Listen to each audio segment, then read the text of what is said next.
Hello friends, welcome to DS classes. और आज हम स्टार्ट करने वाले हैं एसएससी एमटीएस का जो एनालिसिस है।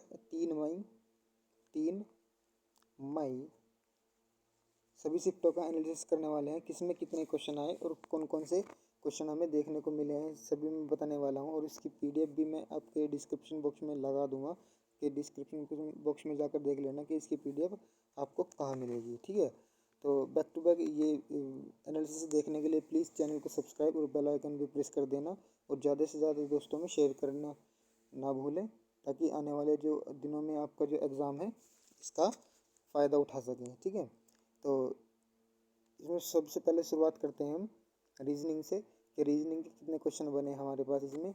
तो रीजनिंग की बात करूँ तो सेकंड शिफ्ट में बने हैं हमारे कोडिंग डिकोडिंग में 2 क्वेश्चन, मिसिंग नंबर में 1 क्वेश्चन, सिमिलर सेट में 1 क्वेश्चन, मिरर इमेज में 1 क्वेश्चन और सीरीज में 1 क्वेश्चन, सन्निहित आकृति में 1 क्वेश्चन, आकृतिपूर्ण में 1 क्वेश्चन बनाया हुआ इसका। ठीक है, आगे बात करें तो हम इसमें तो कथन निष्कर्ष से भी 1 क्वेश्चन बना है, सिटिंग अरेंजमेंट से भी 1 क्वेश्चन बना है, ऑर्डर सीक्वेंस से भी 1 क्वेश्चन बना है और आपका स्लोगियम्स यानी वेन डायग्राम से 1 क्वेश्चन बना है, एनालॉजी से भी 2 क्वेश्चन बना है और आपका मैथमेटिकल ऑपरेशन से भी आपके 2 क्वेश्चन देखने को इसमें मिले हैं। ठीक है, ये तो होगी रीजनिंग का एवरेज। तो बात करें अगर हम इसके जीएस पोर्शन की, तो पॉलिटी से 3 क्वेश्चन, हिस्ट्री से 4 क्वेश्चन, ज्योग्राफी से 2 क्वेश्चन, इकोनॉमिक्स से 2 क्वेश्चन और आपका साइंस से भी 4 क्वेश्चन बने हैं और करंट अफेयर्स के यहाँ पर 2 क्वेश्चन बने हैं। ठीक है, और स्टैटिक जीके से बने हैं आपके यहाँ पर 8 क्वेश्चन। कितने भाई बने हैं? 8 क्वेश्चन बने हैं। ठीक है, इस जीके की बात होगी। तो बात करें इसके मैथ के पोर्शन में क्या आ रहा है भाई? तो मैथ के पोर्शन में इसके लिए आपको मिल रहा है कि रेशो से 1 क्वेश्चन बन रहा है, टाइम एंड वर्क से 2 क्वेश्चन मिले हैं, CISS से 1 क्वेश्चन बन रहा है, मेंसुरेशन 2D और 3D से 2 क्वेश्चन, बोट एंड स्ट्रीम से 1 क्वेश्चन, सिंप्लीफिकेशन से 2 क्वेश्चन और परसेंटेज से 2 क्वेश्चन बन रहे हैं भाई। ठीक है, इसके 2 क्वेश्चन बन रहे हैं। और बात करें अगर हम इसके आगे, तो प्रॉफिट लॉस से 1 क्वेश्चन देखने को मिल रहा है, पाइप एंड कस्टम से 1 क्वेश्चन देखने को मिल रहा है, पार्टनरशिप से भी 1 क्वेश्चन देखने को मिला, DI से भी 1 क्वेश्चन देखने को मिला, डिस्काउंट से भी 1 क्वेश्चन देखने को मिला और एवरेज से भी 2 क्वेश्चन इसके बने हैं। ठीक है, बात करें हम इंग्लिश की। इंग्लिश में क्या क्या आ रहा है भाई? देखो जरा, इंग्लिश में आ रहा है कॉमन एरर के 2 से 3 क्वेश्चन बन रहे हैं। कॉमन एरर के 2 से 3 क्वेश्चन बन रहे हैं। इंप्रूवमेंट सेंटेंस में कोई क्वेश्चन नहीं आया आपकी शिफ्ट में, एक्टिव पैसिव से कोई क्वेश्चन नहीं आया, डायरेक्ट इनडायरेक्ट स्पीच से कोई क्वेश्चन नहीं आया। आपका फिल इन द ब्लैंक्स इससे क्वेश्चन बन रहे हैं, लेकिन ये नहीं पता कितने बने। प्रपोजिशन से क्वेश्चन बने थे, फ्रेजल वर्ब से भी क्वेश्चन बने थे, कंजंक्शन से भी क्वेश्चन बने हैं इसके। ठीक है, आपके सिनोनिम से 2 क्वेश्चन बने हैं।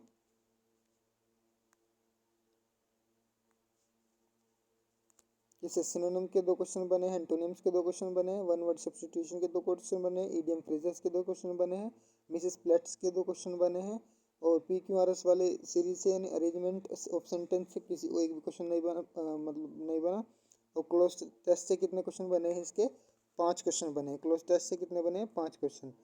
ठीक है, बात करें इसकी जीएस पोर्शन की। जीएस पोर्शन में कैसे कौन कौन से क्वेश्चन आए थे भाई? तो देखो सेकंड शिफ्ट में कौन कौन से क्वेश्चन आए थे। इसकी जो फर्स्ट शिफ्ट है ना, वो इसकी फर्स्ट शिफ्ट मैंने सुबह अपलोड कर दी थी।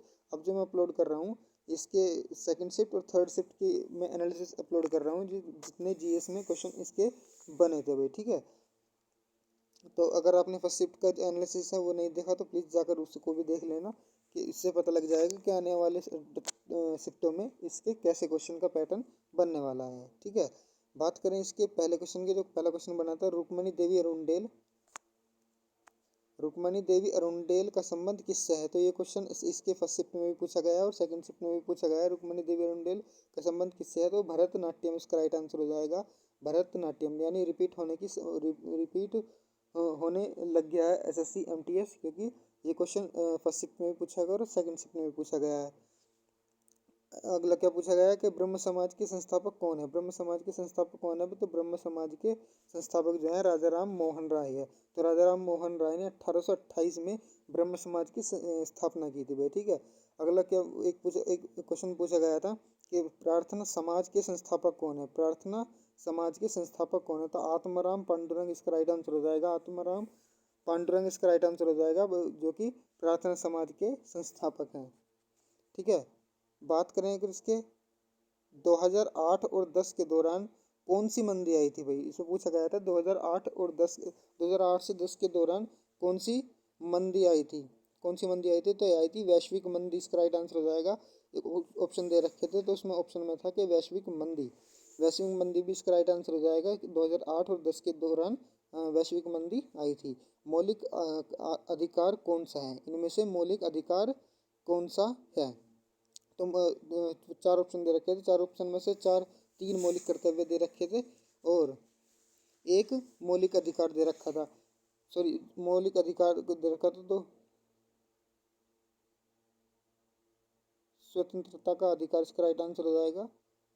स्वतंत्रता का जो अधिकार है वो मौलिक अधिकार नहीं है, मौलिक कर्तव्य पूछा गया वो किसमें। ठीक है, अब चेक कर लेना जो भी पूछा गया था, तो इसमें अगला कोई एक और पूछा गया था,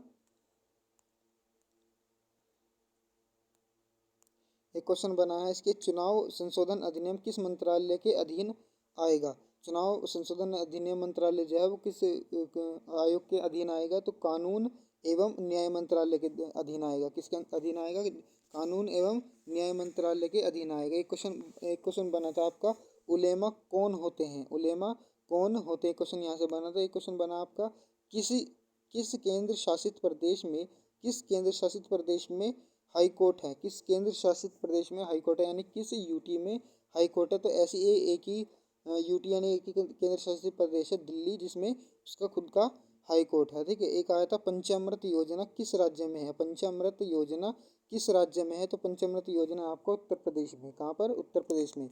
एक क्वेश्चन बना था आपका, हॉकी खिलाड़ी की संख्या बतानी है, हॉकी मैदान में कितने खिलाड़ियों की संख्या होती है, तो हॉकी के जो खिलाड़ी होते हैं वो टोटल कितने होते हैं, 11 खिलाड़ी खेलते हैं, कितने खेलते हैं, 11 खिलाड़ी खेलते हैं। ठीक है, अगले में क्या पूछा गया था कि एक पूछा गया था, a man who knows the value of infinity, a life of Ramanujan किसकी किताब है, ये किसकी किताब है, तो ये खुद म खुद रामानुजन की ही एक बुक है। ठीक है, जीनियस रामानुजन की बुक है ये। ठीक है, एक बुक से भी क्वेश्चन आ रहे हैं, तो एक क्वेश्चन अगला बना था, एक कार्क कोशिका की खोज किसने की थी, कार्क कोशिका की खोज की थी आपकी ब्राउन ने, किसने की थी, ब्राउन नाम के वैज्ञानिक रहे हैं जिसने कार्क कोशिका की खोज की थी। अम्ल प्लस क्षार की प्रक्रिया क्या कहलाती है, अम्ल प्लस क्षार की जो अभिक्रिया वो प्रक्रिया जो है उसको क्या कहते हैं, तो उसको कहते हैं उदासीकरण, क्या कहते हैं, उदासीनीकरण को बोलते हैं इसको। ठीक है, आगे बात करूँ तो एक क्वेश्चन बना था आपका, जड़ से खनिज पौधे के अन्य भाग तक, जड़ से खनिज पौधे के अन्य भाग सॉरी जड़ से खनिज पौधे के अन्य भाग तक कौन पहुंचाता है, तो सबसे सिंपल क्वेश्चन हो जाएगा इसका, जाइलम। पौधे जड़ से लेकर और पौधे के अन्य भाग तक कौन पहुंचाता है, जाइलम का काम है पत्तियों तक, तनों तक, और इसकी तुम जड़ से लेकर तुम पत्तियों तक पहुंचाना किसका काम है, जाइलम का काम हो जाएगा। ठीक है, एक क्वेश्चन बना था आपका, बिजली के अंदर कौन सा बल होता है, बिजली के अंदर कौन सा बल होता है, तो बिजली के अंदर होता है अंतर्जनित बल। कौन सा बल होता है, अंतर्जनित बल, इसका राइट आंसर हो जाएगा। बिजली के अंदर होता है भी अंतर्जनित बल, इसका राइट आंसर हो जाएगा। एक क्वेश्चन बना था आपका कि सरोज पुरस्कार से, किससे बना था, एक क्वेश्चन बना था सरोज पुरस्कार से, सरोज पुरस्कार 2021 किसको मिला था, 2021 सरोज पुरस्कार किसको मिला था, तो अपर्णा सतीशन को मिला था, किसको मिला था, अपर्णा सतीशन, इसका राइट आंसर हो जाएगा। एक क्वेश्चन पूछा गया था कि असम में फसल कटाई त्योहार कौन सा है, असम में फसल कटाई त्योहार कौन सा है, तो इसमें ऑप्शन आ रखे थे, तो एक ऑप्शन में था आपको भोगोली बिहू, इसका राइट आंसर हो जाएगा भोगोली बिहू। तो आप फसल कटने के दौरान जितने भी त्योहार मनाए जाते हैं सभी याद करके जाएंगे, तो वहाँ से क्वेश्चन आपको गारंटेड मिलेगा ही मिलेगा। ठीक है, एक क्वेश्चन बना था इसके, गोरखपुर में रेलवे का कौन सा मुख्यालय है, गोरखपुर में रेलवे का कौन सा मुख्यालय है भाई, तो उत्तर पूर्वी मुख्यालय है गोरखपुर में। ठीक है, हर्षवर्धन का दरबारी कवि कौन था, हर्षवर्धन का दरबारी कवि कौन था, तो हर्षवर्धन का दरबारी कवि था आपका बाणभट्ट। क्या हो जाएगा इसका आंसर, बाणभट्ट, इसका राइट आंसर हो जाएगा। एक क्वेश्चन बना था कि आज़ादी के समय साक्षरता दर कितनी थी। देखो मतलब साक्षरता दर जनगणना से रिलेटेड क्वेश्चन बन रहे हैं, तो आप प्लीज़ इनको ज़रूर करके जाना है। मैंने ये अपने चैनल पर अपलोड कर रखे हैं, तो प्लीज़ उसकी वीडियो डिस्क्रिप्शन में मैं दे दूंगा। तो पूरी की पूरी प्ले लिस्ट है, तो मेरी आप अकाउंट पर जाकर इस पर जाकर देख सकते हैं, ठीक है। तो आज़ादी के समय जो साक्षरता थी वो कितनी थी, तो 18% थी। कितनी थी, 18% थी आज़ादी के समय की साक्षरता, ठीक है। बात करें हम इसके अगले क्वेश्चन की, जिसमें आगे दिया गया है। आगे देखिए, एक क्वेश्चन बना है इसका, दक्षिण भारत की गंगा को क्या कहा जाता है। दक्षिण भारत की गंगा किसको कहा जाता है, इन्होंने पूछा है। दक्षिण भारत की गंगा जो है वो किसको कहा जाता है, तो गोदावरी नदी को कहा जाता है। किसको, गोदावरी को कहा जाता है। एक क्वेश्चन बना था कि सबसे पुराना टेनिस टूर्नामेंट कौन सा है। सबसे पुराना टेनिस टूर्नामेंट कौन सा है, तो विमन विमंडलम है। क्या है, विमंडलम इसका राइट आंसर हो जाएगा, जो कि 1877 में है। जो कि 1877 में बना विमल्डम है, जो सबसे पुराना टेनिस टूर्नामेंट है, जो कि 1877 में हुआ था, ठीक है। एक क्वेश्चन बना था कि उस्ताद शहपत अहमद खान का संबंध किससे है, तो उस्ताद शहपत अहमद खान का जो संबंध है वो तबला वादक है। क्या किस हैं, तबला वादक हैं ये, ठीक है। तो इसका तबला से इनका राइट आंसर हो जाएगा भाई। बात करें इसके थर्ड शिफ्ट की भाई, इसकी थर्ड शिफ्ट की बात करें, तो थर्ड शिफ्ट में पूछा गया था। थर्ड शिफ्ट में जीएस के क्वेश्चन पूछे गए थे कि केनूरी हम्पी, क्या पूछे गए थे, केनेरू हम्पी किस खेल से संबंधित है, तो केनरी हम्पी है चेस से। किससे, चेस से, यानी शतरंज से। किससे संबंधित है, चेस। चेस इसका राइट आंसर हो जाएगा। एक क्वेश्चन पूछा गया था कि फर्ण पौधा होता है एक, तो फर्ण पौधा किस समूह से है। फर्ण पौधा किस समूह से है, जरा बताएंगे इसका, फर्ण पौधा किस समूह से है। तो फर्ण पौधा है इसका टेरिडोफाइटा, इसका राइट आंसर हो जाएगा टेरिडोफाइटा, यानी फर्ण जो पौधा है वो टेरिडोफाइटा समूह से हो जाएगा। एक अगला क्वेश्चन पूछा गया था कि वी सत्यनारायण, क्या पूछा गया था कि वी सत्यनारायण राम शर्मा नृत्य से संबंधित है। किस नृत्य से संबंधित हैं, तो वे कुचिपुड़ी से संबंधित है। किससे, कुचिपुड़ी से। वी सत्यनारायण शर्मा, इसका राइट आंसर हो जाएगा कुचिपुड़ी। एक क्वेश्चन पूछा गया था कि बैसाखी महोत्सव जो है, बैसाखी महोत्सव कहाँ मनाया जाता है, तो बैसाखी महोत्सव दो राज्यों में मनाया जाता है, एक पंजाब में और एक हरियाणा में। एक पंजाब में और एक हरियाणा में, तो आपका जो जो भी ऑप्शन में होगा वो इसका राइट आंसर हो जाएगा, या तो पंजाब होगा या फिर हरियाणा हो जाएगा, ठीक है। एक क्वेश्चन पूछा गया था कि 2001 से लेकर 11 तक किस यूटी, यानी किस केंद्रीय शासित प्रदेश की सर्वाधिक संख्या है। यूटी की, सॉरी, 2001 से लेकर 2011 तक किस यूटी की सर्वाधिक संख्या है, तो है दिल्ली की। किसकी, दिल्ली की, इसकी राइट आंसर हो जाएगा दिल्ली। बात करें हम इसके अगले क्वेश्चन की। एक क्वेश्चन पूछा गया था कि 1894 में दक्षिण अफ्रीका महात्मा गांधी ने किसकी स्थापना की थी। दक्षिण अफ्रीका में किसकी स्थापना की थी, तो नटाल इंडिया कांग्रेस की थी। किसकी की थी, नटाल इंडिया कांग्रेस की स्थापना की थी। किसमें, 1894 ईस्वी में, ठीक है। एक क्वेश्चन पूछा गया था कि सेल्यूकस निकेटर, क्या पूछा गया था, सेल्यूकस निकेटर चंद्रगुप्त के दरबार में किसको भेजा था। सेल्यूकस निकेटर ने चंद्रगुप्त के दरबार में किसको भेजा था, तो ये भेजा था आपको मैगस्थनीज ने। देखो, दो दो दिन एग्जाम चला, दोनों ही दिन एक किसी न किसी शिफ्ट में मैगस्थनीज का नाम सुनने को आपको जरूर मिला होगा। यानी मैगस्थनीज के बारे में जितनी भी आप नॉलेज ले सको वो प्लीज़ ले लेना, और इसको मैगस्थनीज को अच्छे से पढ़ के जाना, ठीक है। ये जो व्यक्ति है, बात करें इसके अगले क्वेश्चन में। अगले क्वेश्चन में पूछा गया था कि उड़ीसा क्या है सबसे बड़ी, उड़ीसा क्या सबसे बड़ी एवं भारत की तीसरी सबसे बड़ी प्रायद्वीपीय नदी कौन सी है। उड़ीसा की जो है, उड़ीसा की पूछे कि उड़ीसा की सबसे बड़ी और तीसरी सबसे बड़ी प्रायद्वीपीय नदी कौन सी है, तो ये महानदी है। कौन सी, महानदी, इसका राइट आंसर हो जाएगा महानदी, ठीक है जी।